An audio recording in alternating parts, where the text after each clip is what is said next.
effective. Yeah. That's really nice. I had to glove up and, mask up and Yeah. everything and wipe things down and have them sign the forms to enter the house. And, it just took longer than the average showing, just to do each one. Right. Which took a lot of bet it took a lot of the day. Well, no, it didn't. It didn't really. It just took like twice as long to show each property. Each property. Got it. Yeah. Gee, I guess I know what I'm talking about today, huh? Good morning, everybody. Good morning, Arvid. Good morning, everyone. Good morning. Can you see me? Change this. I think, do you remember where we stopped off, Debbie? Yes, I do. Okay. Go back up, right here. This is where we're going to start. No, not here. The next page down. No, up there. Listing pitch. Okay. Cool. Tell you what, we'll give it a minute or two, and then we can start off. I see people are still joining from other events. Hopefully, he's in his car. He owes us donuts how many times now? Huh? Charles, he owes us. I don't have donuts today. Hey, you better get donuts, boss. By the way, Q&A, a question and answer, we can leave it out for next week, since I've got a 11:30 with Movement Mortgage after this. Right. So we'll sign off from this particular one, and then we sign back on with Movement Mortgage. It's not going to be Kui, it's somebody else, Ron, I think, but it's the same. He's just going to explain about his company, and that's what you guys will be able to talk to him about. It's him. I just got a text message from him already. So when we start, Debbie, so that way we can keep on time with everything. Go ahead. Okay, so we're going to start now? Yeah, go ahead. How is everybody doing today? Awesome. I hope you're well. Good. Well, we're going to pick up where we talked last week about some of the nuts and bolts of the 1031. And this week we're going to talk about more detail. And next week, we're going to have that be as a question session, as Arvid said. So today our time is sort of limited, so keep your questions, and we're going to answer all the questions you have for next week. So let's talk about the listing appointment. When you're on the listing appointment, and you know that this is investment property that's being sold, for point number one, I think the most important thing for you guys is on the appointment, if they do not mention anything about doing an exchange, then ask them what their goals are. Are they planning on using this money to buy more real estate? Because this will help you understand what they know and what they don't know and how we need to help them. So for example, if somebody says, I do not want to buy any real estate. I'm sick and tired of real estate. I'm done. I'm done managing. I'd rather just pay my tax. That's an absolute red flag. As adamant as they may be, which I understand, it's still a red flag. And the reason being is this person needs to, as point number one brings out, talk to their CPA and let their CPA know, I want to sell this property. It's going to be sold at this much. My fees are this much. What is my taxable event? Very important, because I have found about 98% of these people that are adamant over the last several years, or many years I've done this rating. It's turned out that when they found out how much taxes they would have to pay, they absolutely changed their mind. So you can help them save them from themselves. Now, if they hear a number from their CPA that they can live with, then that's fine. Then they don't need to do an exchange if they can live and they understand what they're paying. We just don't want someone to be shocked and thinking when it's too late that they can still have some sort of opportunity of doing an exchange. So that's really important. The next thing is for number one, is some people don't understand with an exchange, they could do something called a partial exchange. And I think we talked about this a little bit last time. The partial exchange allows someone to elect a dollar amount. Maybe they want $50,000 for their own personal use and pay taxes on it. They can do that. So they can talk to their tax person. They can tell their tax person, I'd like 50,000. What is the taxable event? They know what that means. And then we can set up the exchange where they can have that money released to them at the close of their sale, and the remainder of the funds is what they're doing their exchange on. So that's really important to try to narrow down on the listing appointment. So, you'll have a couple versions of this. One that maybe, doesn't understand. They want to sell their investment property. They may not understand that an exchange is an option. So asking them what they plan to do with these proceeds really helps you help them, because if they say, I want to buy more real estate, well, this is how you can do it with a 1031, and you can defer. And I will always help you behind the scenes or in front, whatever you want, in explaining things to your client. Then you have the other person, like we talked about, that want to pay the tax. So we want to help them understand what that tax is before it gets too late.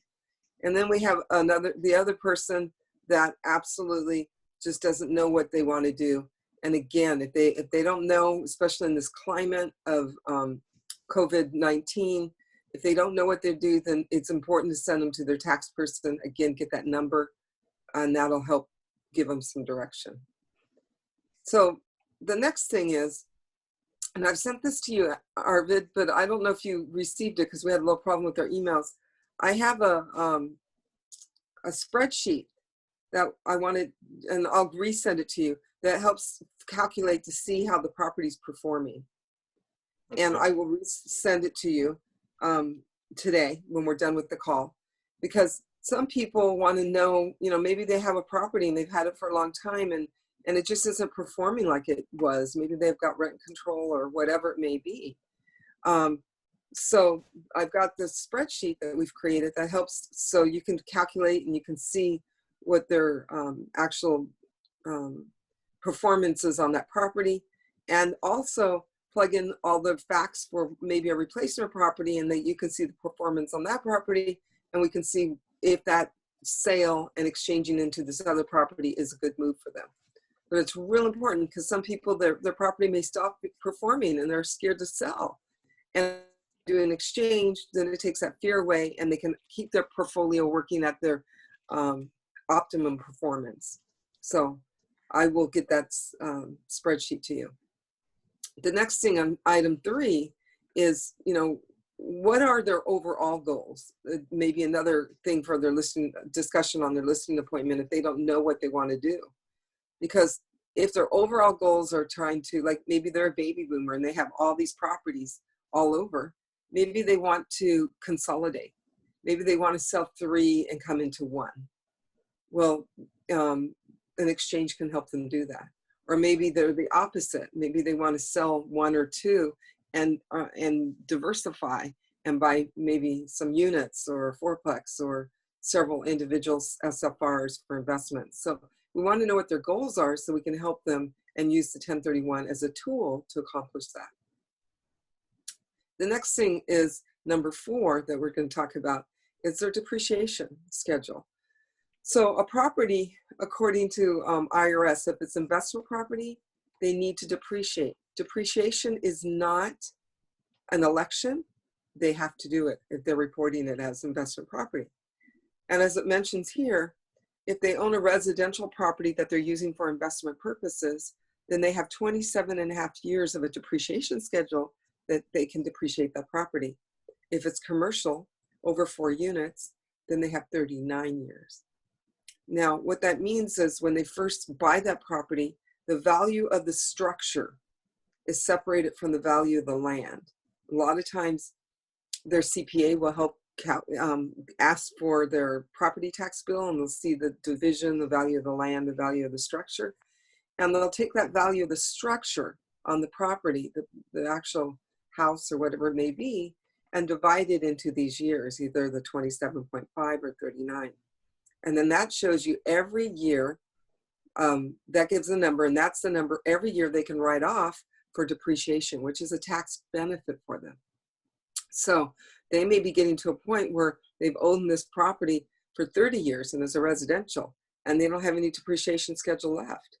So doing an exchange could give them the opportunity to reorganize them from a tax structure and allow them to increase that depreciation schedule, something that they've already used up. So that's something else that would be important maybe to ask. And then if they have an estate plan. Now, this is not something you need to delve into, but if they are in the category that we talked about in the first step, where they really don't know what they're going to do, they need to talk to maybe their financial planner, because if they don't have an estate plan, this could really affect their heirs. If something happens to them, they don't have an estate plan where a trust is set up or whatnot, then their heirs may not benefit with a stepped up in basis as it would if they had a family trust, a living trust in place, not a family trust, but a living trust in place. So this listing appointment can help you sort of gather information and then send them to the right people to give them the help that they need so that they can make educated decisions about what's right for them and their family. And they can utilize like the 1031, if it's the right thing for them, they can utilize this shelter to help them benefit themselves. And then at the end, if they have their estate plan in place, then they're set so that if something did happen, their heirs can benefit with the stepped up in basis, and the old taxable event will go away with them. So it'll help you understand where they're from, what they're thinking of, in their heads. And I highly recommend that if you have any clients and they have questions, it's my pleasure we can do Zoom or do a conference call where I can help you guide your client through this and sort of collect some information and help them so that we can put them on a path so that they know they can pursue a path that would be right for them. Okay?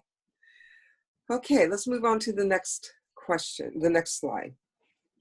So when we talked last week, we talked about the economic factors about buying equal or greater to what you sell for. Remember, we talked about loan debt. If there's debt on the property, that debt, the only way you can buy equal or greater to what you sell for, you have to replace the loan debt that was paid off on the sale property with a new loan on the purchase property. So we talked about those economic factors. Now we're going to focus on the time frames. So when you do a delayed exchange, and this is for all different types of exchanges, but we're going to set this stage now in regards to the time frame starting with the delayed. So at the close of the sale escrow, we'll start the clock for your client. And at the day after escrow closes, they will have a total of 180 days. And that 180 days is called an exchange period.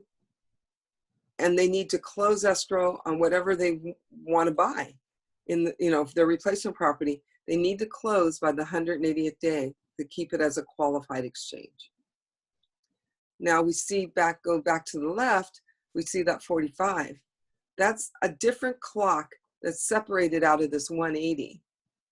And this clock is called the identification period. And this is where you guys really come in. Because in the identification period, the first 45 days from the close of escrow could make or break their exchange. And they'll have two ways of identifying property. For most people, the first way is most prominent, most common, and that is the 3-property rule, where they have 3 properties that they can identify. That's the max. They can do 1, 2, or 3. Or the second rule, maybe somebody's selling something for like $2 million and they want to diversify and they want to spread that money out and buy a couple properties, and they're trying to see if they can get maybe 4. Then they need to use the 200% rule, which is simply math for this identification.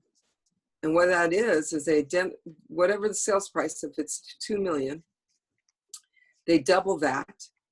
So now we have $4 million. And now they can identify as many properties as they can up to that $4 million amount. And so that $4 million amount is really, really important to understand that if they do this 200% rule, they cannot exceed that $4 million amount. So let's do that again. 2 million gets doubled. So now we got 4 million. So maybe they found 4 houses. One was 350,000. One was 500. One was 450, and one was 500. So you add that all up, and I don't remember, 354, 5 and 5. So 4, 5, 6, 7, 8, 850. So we got 2.8. 3.8. I think 50 is the amount that we have. So we did not exceed the 4 million, but we got 4 properties. So that's where the 200% rule is in. And they don't have to buy all 4. They just buy what satisfies the sales price, buying equal or greater to what they sold for. Okay? And we can talk about that next week with any questions we may have. But where you guys come in is think about the 45 days. So when you have someone that wants to do an exchange and you're representing them on the sales side, maybe, and I'm not saying for sure, has to be, but maybe if the circumstance allows, eke out a little longer escrow. So if they can go, if there's a 30-day escrow that they're being offered, an offer comes in and they want a 30-day escrow, can you eke out 45 days? Because this escrow period to the left, it's sort of like bonus time. To the right, it's bonus time before the clock starts ticking. So that we're before the clock starts ticking. So that's bonus time for your client so that you can help them perhaps find the replacement property and get started as soon as you can once their sale is in escrow. So that's just a little, that's just a little trick that gives you the ability perhaps to help them, because 45 days goes fast. So if you had a 45-day escrow and then you have the 45 clock, that's 90 days that you're out there looking for property. If you can get an escrow before escrow closes on the sale property, you can be in escrow on the replacement property. Maybe you can close in the 45 days. And if you can close in the 45 days, you just help them have a perfect exchange, because there's nothing that will happen that could make this exchange fail. Okay, so let's go to the next slide. So now if you may have questions regarding this next week too, but this is a very interesting type of an exchange. It's called a reverse exchange. A reverse exchange allows the taxpayer, and this type of market may be the market where it could be valuable, to buy first and then sell. So as we see the timeline here, the close of escrow of the replacement property, that's basically that's 0, and the next day is day 1. They have 180 days to sell what they have to sell. And then when they sell it, they get reimbursed for any money out of their pocket, or loan debt gets paid down to what it would have been if they have sold first or paid off, as long as they sell and close escrow before that 180th day passes. In this type of an exchange, the first 45 days are different. You're just identifying what you're selling. So the pressure is a lot better for a lot of clients, because you're identifying what you're selling, not identifying what you're buying, hoping that everything works out. Just a quick one. This also comes in place with bridge loans. So we'll talk about later about it and help you guys understand it. Go ahead, Deb. Yeah. And the reason why bridge loan can work so well is because this is I'm going to talk about it. We could talk and have a whole meeting on this one, but this is a very, very complicated exchange. It's the most complicated exchange in the code, because what we do is according to the tax code, we create a corporation, and then then we look at their properties, what they're selling or what they're buying. One of those has to be parked in the corporation before escrow closes on that purchase. And the reason being is you cannot do an exchange on what you own. So if you bought something, you own it, and you own what you're going to sell, you can't do an exchange. You're disqualified. So creating this corporation that we do, and we park into the corporation, now the client doesn't own both properties at the same time. So IRS has this elaborate way of doing this, and we do it beautifully. But I'm just throwing this out, and we can talk about this in much more detail. But the thing is, people a lot of times will get a bridge loan so that they can buy the property, sell in the 180 days, and then use that money to pay off the bridge loan. So, and you guys will talk more about that later. Okay, next slide. Now, simultaneous exchange, this is what exchanges used to be. There's a gentleman by the name of Starker, TJ Starker, in the 80s. In the 80s, he worked really hard on trying to figure out how to do an exchange. He sold land that had trees for Weyerhaeuser paper, and he sold a lot of money, this land, a lot of land that was very, very expensive. And before he changed his code, everything, all exchanges, sale had to close the same time as the purchase. But here's this guy that sold something for like $20 million. And how was he going to spend that and have it close at the same time? So took him 10 years of working with IRS. And he's the one that we should be grateful for, because this is where we got that horrible time frame from, the 45 and 180, from Mr. Starker. And so, but regardless, nowadays, we're not forced to do a simultaneous exchange where the sale closes the same day as the purchase, but on occasion, everything comes together. And if it can come together, it's a fabulous thing, because now the client is protected. There's no way that their exchange is going to fall apart, because they didn't even have to worry about their 45 days. Everything closed together. Situation like that, we just give direction to the escrow company to wire the money directly to the purchase, so the sale, escrow, and the purchase can close together and seamlessly. And we can talk more about that next week too, if you have questions. Okay, next slide. The next one is build to suit. So this is a very interesting exchange. Again, highly complicated.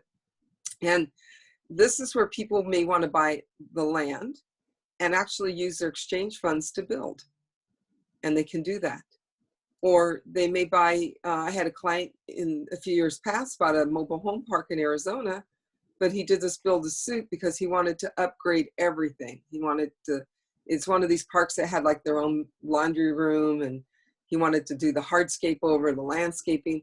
So he bought it. So what happens, and I'll use him as an example, let's just say the mobile home park was worth 1.5, but he sold something for 2 million. So he had 500,000 left. So on his identification sheet that you have the first 45 days, you identify not only the property itself, like the mobile home park, but the improvements to be made with a dollar amount. So, laundry room improvement, 200,000 or whatever it may be. So by the time you add up all of these figures, the purchase price of what you're buying and the improvements with the guesstimated figures, then that should be equal or greater to what they sold for.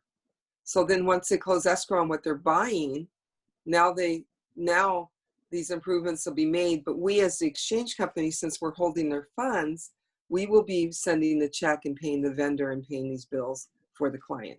So when the money's paid, then the exchange is done. Or their time frame happens and may have some money left over. Whatever's left over is what they're going to pay taxes on. So some people do this type of exchange, get as far as they can,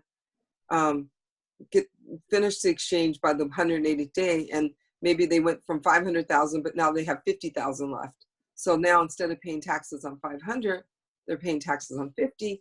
Much better deal, and they got their improvements done. So we can talk a little bit about that too, next week. And this is right. Perfect. Yes. Now, remember what I said is, like in that situation, they had 50,000 left over. And remember, I talked about a partial exchange where somebody may choose to take a certain amount of money and pay taxes.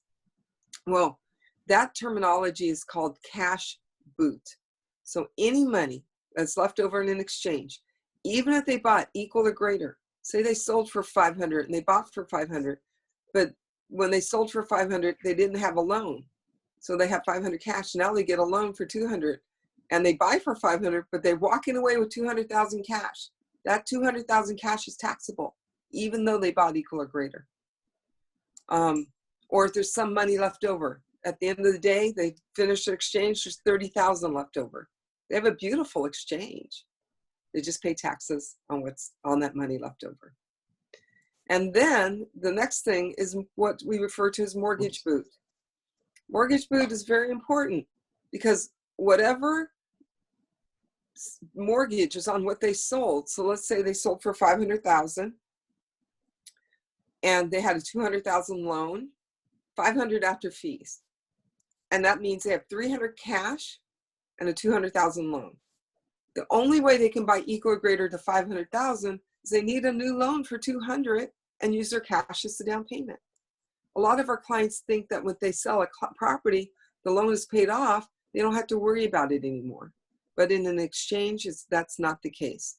And if they don't replace it, it's called mortgage boot, and mortgage boot is taxable. So if they had a loan for 200,000 and they bought down for 450, and now they get a loan for 150,000, they're going to pay taxes on that remaining 50,000 that they did not replace. Okay, we'll talk a little bit more about that next week too. An exchange is federal. It's part of the federal code. So the thing is that they can buy and sell property anywhere in the U.S. We can have one side here in California, another side in South Carolina, or wherever it may be. But there is California has something that we refer to as a clawback provision. It's an IRS form 3840.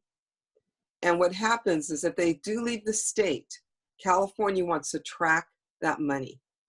So even though maybe they're going to a tax-free state like Nevada, so every year their tax person is going to file this 3840 for the state of California, which is basically referred to as an informational return, so that the client keeps keeps FTV updated as to the status and that they still own the property. Because somewhere down the line, if they sell, then the tax that should have been paid to California when they sold originally and left the state will be owed at that time. So the state tracks that. Okay, next slide. Now, I referred to things like the net, we have to buy equal or greater to the net sales price. So there's things that we can deduct right off the top if somebody wants to buy lower, and it helps them so they can. So for example, let's say that my person sold for 540,000. So between the title, notary fees, commission, all these different fees that are referenced here, attorney fees, inspection fees, their exchange fees, whatnot, this list, their non-reoccurring closing costs, that can come off the top. So non-reoccurring, the non-reoccurring in my situation, I sold for 540, say that's 40,000. So now as low as I can go without a taxable event is 500. So just remember that if a client wants to buy down a little bit, they have that cushion of the cost of sale. Next slide, please. Now this is definitely, if you have on the listing appointment, if you find out there's partnerships or people owning properties and LLCs, what's important to know is that it's the partnership or the LLC, that's the taxpayer. They are the ones that are going to be doing the exchange, not the members inside. So if people want to separate out, that's a whole different subject that we need to talk about. So if it's owned by a partnership or some sort of LLC, bottom line is everybody involved needs to be on the same page, because it's that partnership or LLC that's going to be selling and buying. Next slide.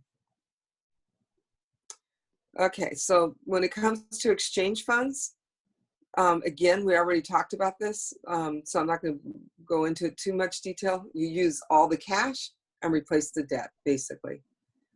If the investor doesn't identify property, then and they want to cancel their exchange, then we need to know before the 45th day that they're not going to identify, and then on day 46 we return their money.